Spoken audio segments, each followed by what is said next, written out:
to be the last time that a Labour governor will govern Abia State. I say it without missing word. The next governor of Abia State will be APC governor. Yeah, I say it without missing word. So we are friends, yes. We work together, yes. But I will not be number 6 citizen of the country and another party will govern my state. The next election of 2027, the APC governor will be there.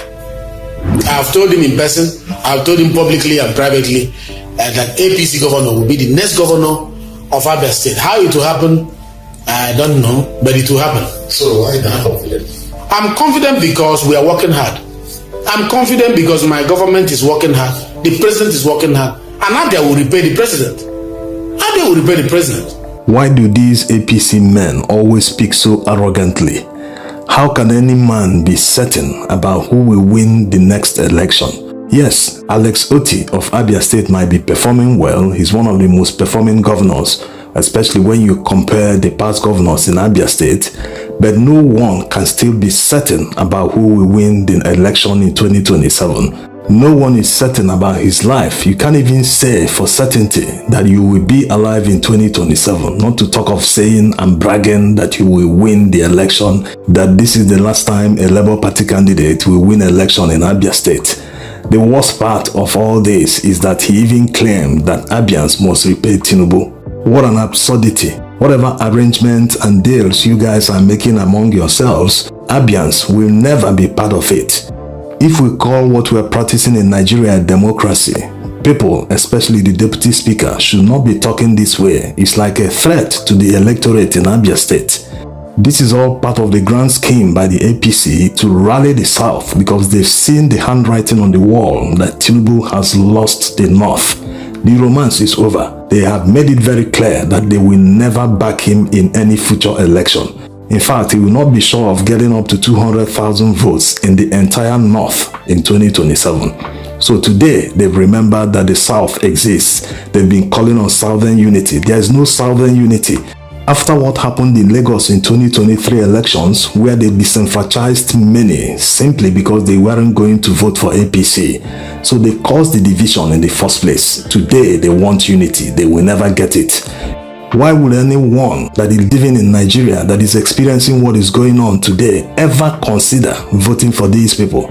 Not even voting, just giving it a thought in the first place. Then there must be a serious problem, not with the APC, but the people. So people must have learned, especially people that have collected money. Some even voted on credit.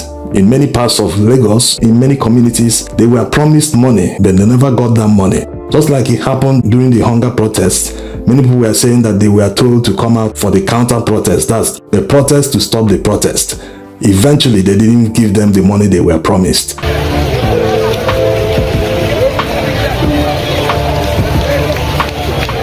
So these are the people they are campaigning for. After failing many times to push it as if it is the North versus the South, no, this time around it will never work. It is good versus evil. Yes, we need to call it what it is. These people don't care about the suffering masses. All they care about is power. They want to be in power in perpetuity. If not them, their siblings, their relatives, their children, every one of them, they have fixed their people in the judiciary, in the civil service, in the police, the army, everywhere. It is a state capture. This is why they talk with impunity and audacity. It proves that elections don't matter, the votes don't count. If not, how can one be saying for certainty that no one except people from their party will win an election?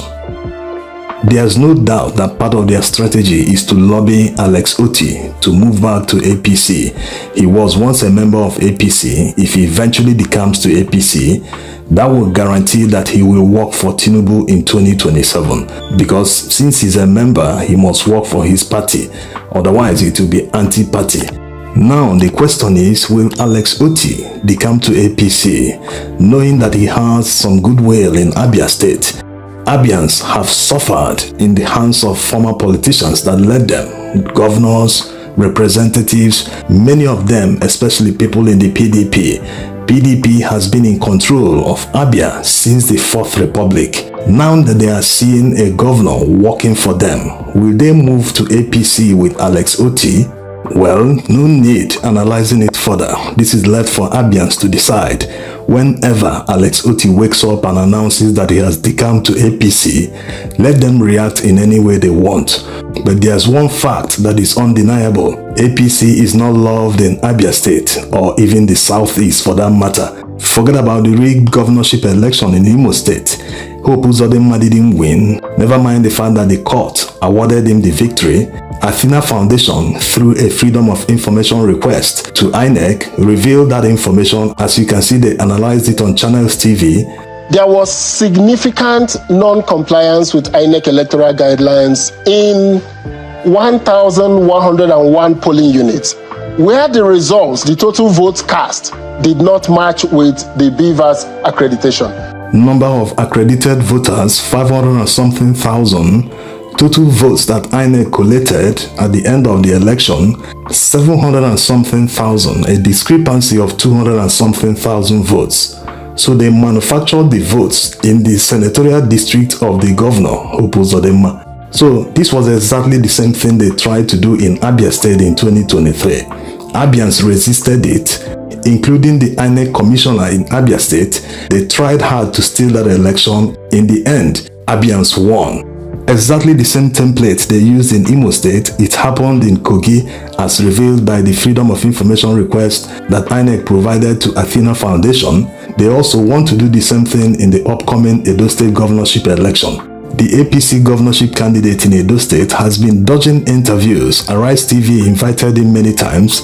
He declined. In the end, he asked them to pay him $1 million to appear live on TV to answer questions. Can you imagine that? So Edo people should know what they are going into, because we have a president, someone that refused to answer any question or grant any interview or attend any debate during the presidential election. We all know how that person turned out today. So it's a huge red flag for anyone to dodge debate or interview going into an election. It already proves to you that the person has nothing to offer. He can't even answer questions. I want to tell you, the mineral resources in Edo State, has the present government do anything about it? Let me tell you,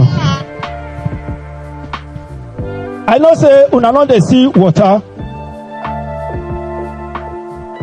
Una dey see water here. Let me tell you, massive road construction.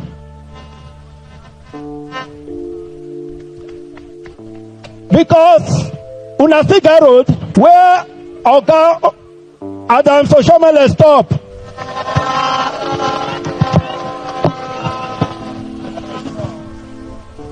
We want to bring back, declare a state of emergency. That's the APC governorship candidate speaking in a rally held recently in Edo State. Maybe he was nervous, but it doesn't sound good. No election rigging is pardonable. This is why many people can never work with Tinubu or APC. The 2023 presidential election wasn't the first that was rigged massively in Nigeria's history. In fact, a few years ago, precisely in 2007, the presidential election was also massively rigged. In fact, up till today, no state-by-state tabulation of the figures was ever released by INEC. That was the INEC of Maurice Iwu. Today we have the INEC of Mahmoud Yakubu. But there is one important difference between the two. Yar'Adua accepted that the election that produced him as president was seriously flawed. As a result, he promised to work towards a reform of the entire electoral process. Nigerians forgave him. Nigerians are nice people. They quickly forgot about everything that happened during the election. Compare that to what is happening today. They didn't win an election, and going by the announced figures, they didn't even win up to 40% of the votes. Despite all this, they can't even deliver good governance. They are suffering everywhere. So this is why Nigerians can never forgive them. And let no one deceive you that your governor and House of Assembly members must be in the ruling party at the center before you can receive good governance. That is a lie. When Peter Obi was governor, he governed under Abia. He delivered good governance to Anambra people. Alex Otti is currently delivering good governance to Abians, despite being in Labour Party. So it never works. Even in the north, where they have been in power far longer than southerners, they are suffering today. They have more out-of-school children than most southerners. They have more poor people than most southerners. So it never works. The fact that your man, your father, your relative is the president, is the governor, is this and that, does not mean that your community will be paved with gold, that you will never lack anything you need in your life. No. The reality is that politicians and the elites are for themselves. Among them, they have a common interest. That common interest is sharing the loot looted from the treasury of this country.